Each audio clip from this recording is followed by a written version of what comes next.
All right, welcome back. So in this video, we're going to talk about Mozilla Web Security Guidelines. Okay. So the goal of this document is to help operational teams with creating secure web applications.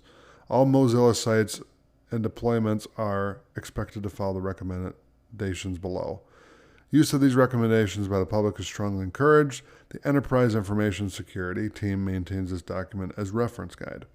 Okay, so this is what they recommend for web security. So HTTPS, security benefit is maximum. You always want to do HTTPS because what that is that's an SSL protocol, which is going to allow your browser or your page and your content to be secure, and it's encrypted. So public key pinning, redirects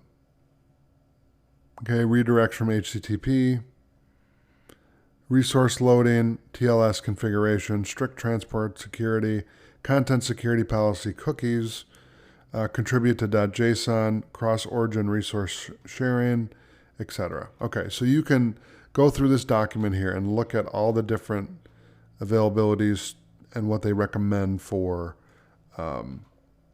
web security guidelines. Okay, because this is very important to understand if you're a web developer or you're doing web hosting or IT, you need to know what they recommend. Okay, so thanks for watching. I'll see you in the next video.